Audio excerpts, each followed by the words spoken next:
Hello, I'm Daniela. In today's video, I'm going to show you how to make 3 paper inserts for your junk journal. You could also use it to fill your pockets. And in previous videos, I've showed different techniques for making paper folded pockets that you can add to your junk journals as well, or they could be standalone. Now today's video features 3 inserts. We'll do a little flip phone sort of insert. Just a little piece of paper that flips up, and we'll embellish it with some lace. Then we'll make a little notepad, and I'll show you 2 versions, a graduated one and just a standard notepad. And lastly, I'll show you how to make a mini book for your junk journal with a little tab. You could vary the sizes of these, and you should make them whatever size you like. I particularly love the really small ones, but any size works, and it's great to have different sizes to use in your junk journal. So let's get started. So in a previous video, I showed how you could fold these 3 pockets from one square of paper. It's kind of just a single folder. And I have all these little tuck items in it. Well, today I'm going to show you how to make some of those tuck items. From this one, we're going to make this little thing that you can open here. You can put photos in there, or you can tuck other things just with that little ribbon on top. There's just a tag here and a little cutout. From this little folder, we're going to make this little pad of paper. These are very simple, and this is just another tag and a little card. And from this one, I have a teeny little tag, so it's much smaller. Little card with a paper clip on it.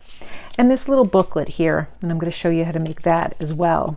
So we're going to get started here with the easiest one. It's very simple, just a couple of folds and some embellishments.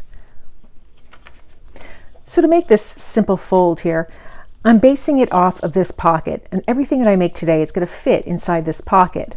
And I just eyeball it. I don't usually measure the pieces. I have either double-sided tape, a very strong double-sided tape, a stapler, or fabric tack, and I'll use any version or combination of the 3 of these. I also have just some little extra ribbon, and the ribbon that I want to put on the top of my piece. Now the first thing I did, because I knew I was going to fit everything into this particular folder, is select a bunch of papers that coordinated nicely with it. So I have a bunch of papers, with the exception of this one, which is a very pretty, just a little spackled paper. They're all single-sided, so the back side is white. So I just have to keep that in mind, because if I want my fold out to show with a pretty pattern, I'll have to add that in. So I'm going to start by taking one piece of that paper. I like this paper, it's a beautiful color, and this is going to be my fold out. It's 12 by 12, so I'm going to use all that height. I start by eyeballing where I want it to go. I'm going to put it in the back pocket here, so I know it has to fit in this area. If it's a particular size that you want, just measure it to that size. I just like to play around with the width here. So because it's single-sided and I make that fold, I like a little bit of the bottom to peek through. So you can make the fold with a lot peeking through or a little bit. I think that's a nice area to peek through. So I'll make my fold, and it is easier if I do it on the table here. And I just burnish it with my finger. So now I have a nice fold. But I want to have paper on the inside. So I'll just go through my paper stash and find paper that coordinates nicely with this. And that's the right size. So that works out well. You can cover both sides of it if you want. This is cardstock, so it's pretty heavy. I'm not going to cover the top part, just the bottom part here. So I'll just cut that and trim that down. And so I have it fitting on the bottom nicely. And now I'll just need some trim for the top. So I'll just take that trim and decide if I want it to stick up and come off the piece or point down. And I do like a little edge, so I think I will have it stick off the piece. So now I'm just going to adhere this. I'm just going to use some double-sided tape. So I'll take the tape, put it around the perimeter, and attach it to here. So now I've burnished all the way around. I have my inside piece marked down. Now I'll just take a little fabric tack glue and put it around the top.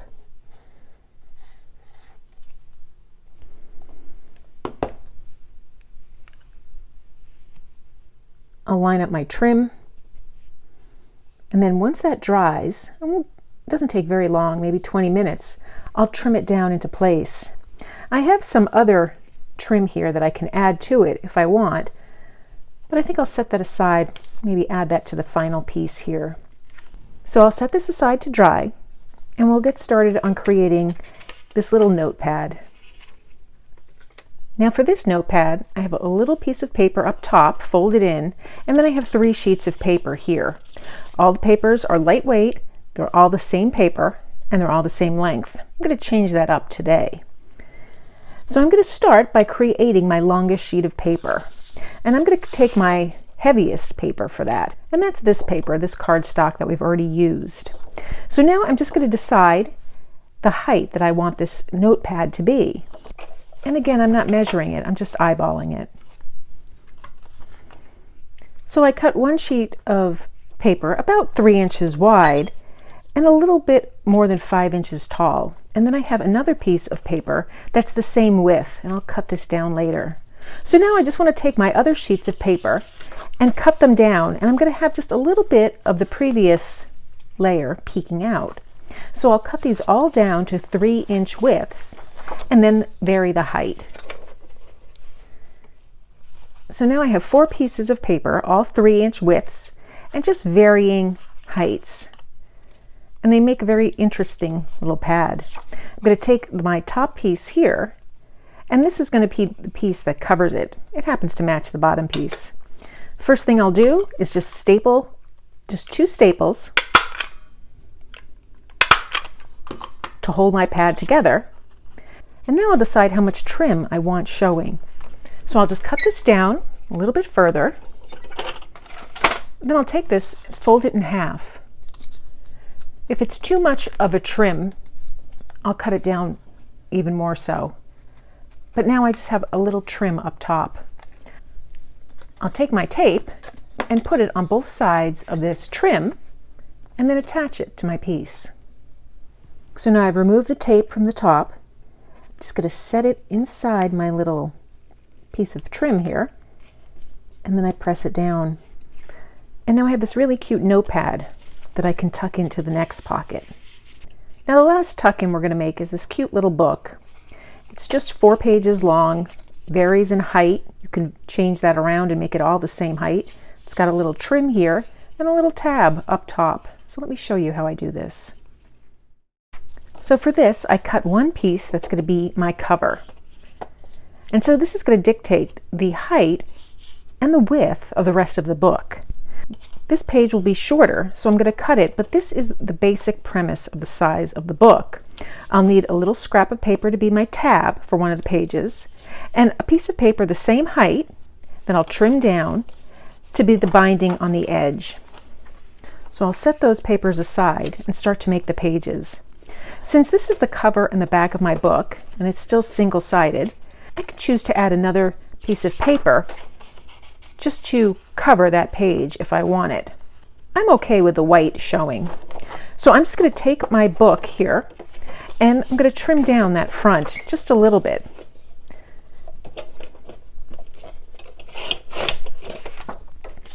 So now I have a partial front cover and a full back. I'm going to take my next page and decide if I want the page showing or the white showing, and I'm going to fold this in half.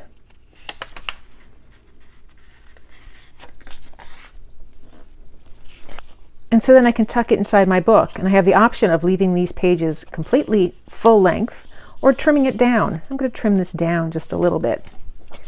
So again, I'm just eyeballing it.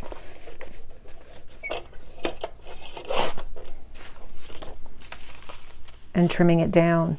And I think I want another page in there. This is the 4 pages from the original book, but I want to change that up a little.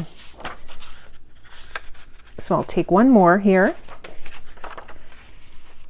So now I'm going to take another page and stick it in there, and I think that will be my last page. I'll just have a little bit of trim on the edge.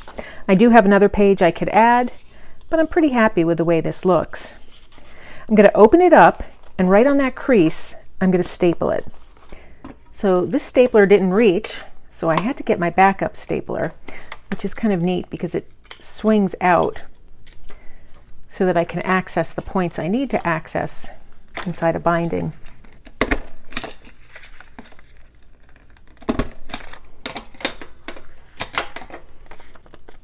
So my book is starting to come together. I like to put that little trim around the edge to hide those staples. So I'll take that piece and just put it around the edge. I'm going to cut it down so it's not quite so wide.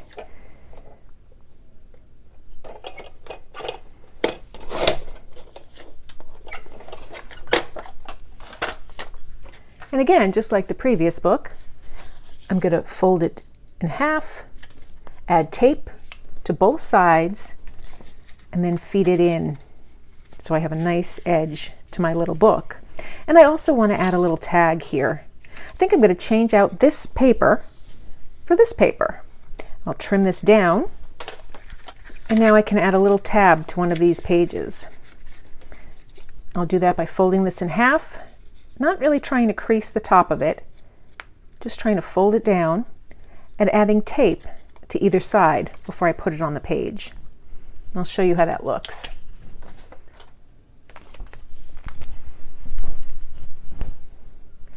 So now I have the tape that I removed the one side, it's normally pink, from here.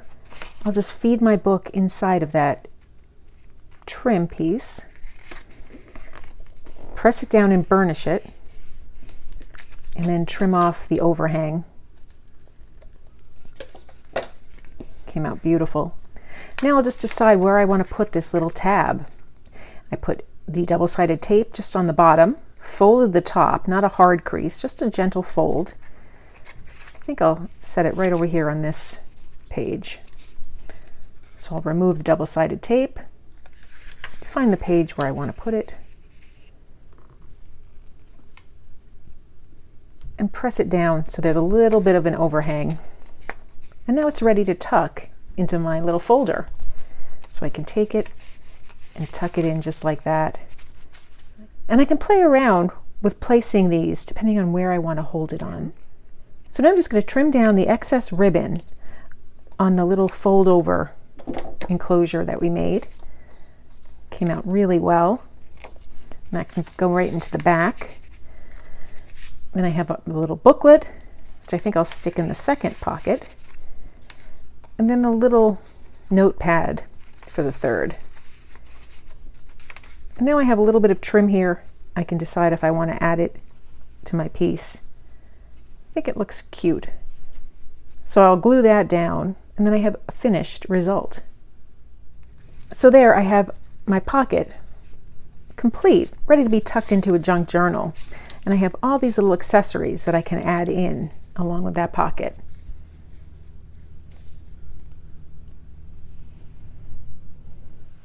So that's just 3 inserts that you could add to your junk journal or any pockets or envelopes that you have for any journals. It's a fun technique. If you found this video helpful, please give it a thumbs up and be sure to subscribe. And please consider becoming a paid member of my channel, where I share behind the scenes footage, some extra bonus content, and a little glimpse into my personal life. Thanks for joining me today.